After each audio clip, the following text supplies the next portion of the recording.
Hello everybody. Today we're going to talk about Cite Them Right Harvard referencing. What is Cite Them Right?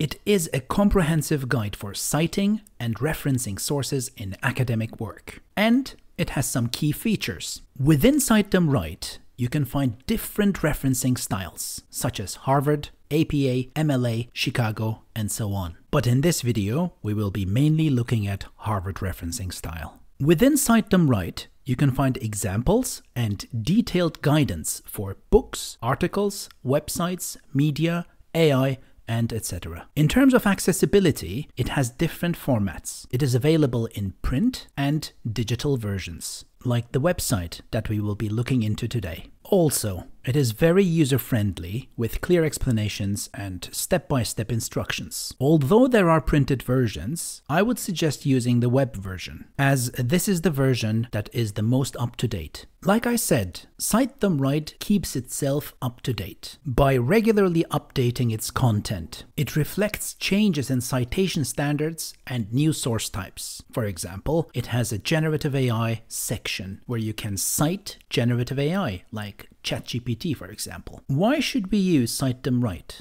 Well, it is the University of Hertfordshire Business School referencing guide, which means Cite Them Right Harvard referencing is the accepted referencing style at the University of Hertfordshire Business School. Also, by complying to Cite Them Right Harvard referencing, correct attribution to avoid plagiarism is ensured. Cite Them Right is also versatile, being suitable for various disciplines and institutions. Let's have a look at the Cite Them Right web version and explore how you can use it. Once you are on citethemrightonline.com, you need to log in with your University of Hertfordshire credentials. You click Login via your institution and type University of Hertfordshire.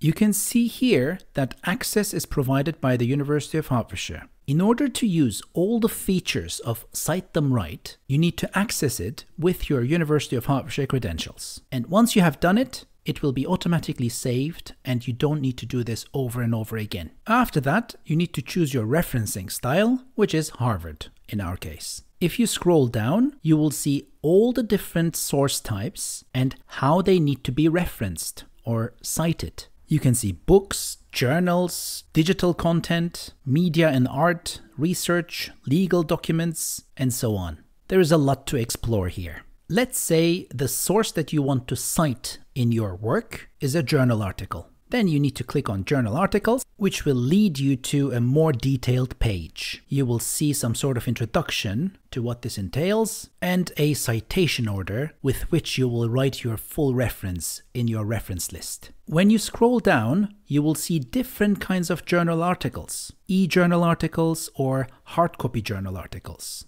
And as you are aware, depending on what kind of journal article you will be using in your paper, you need to make a choice here.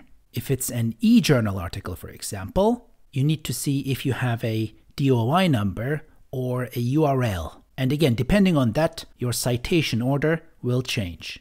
When we go back to our main Harvard referencing page, here on the right-hand side, you will see general guidance on Harvard referencing. These are very useful. For example, how to set out your citations. There is a short video of the creators of Cite Them Right talking about what the difference between citations and references are. And if you scroll further down, you will see citing with one author or multiple authors, how to use et al. In an in-text citation scenario, and so on.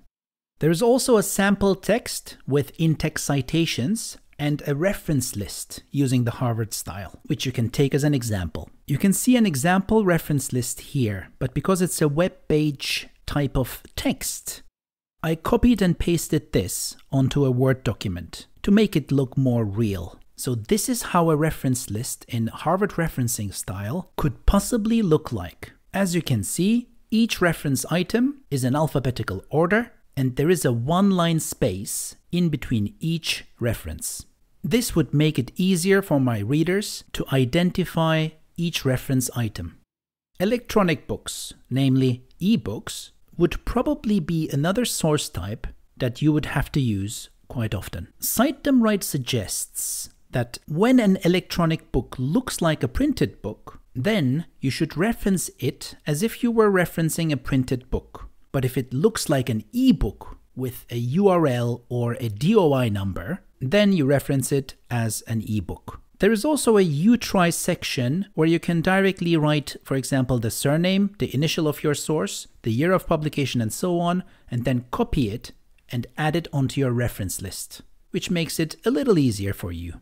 If you want to further develop your understanding of Cite Them Right Harvard referencing style, there are some tutorials that you can do. Once you launch the tutorial, you will have to select again your referencing style, in our case Harvard referencing, and you can do some trainings on different topics. For example, you want to do some training on how to write your reference list. This is the option you can choose, do some reading, and answer some questions. I hope this video about Cite Them Right Harvard referencing was useful and informative. Thank you for watching this video, and all the luck with your references and citations.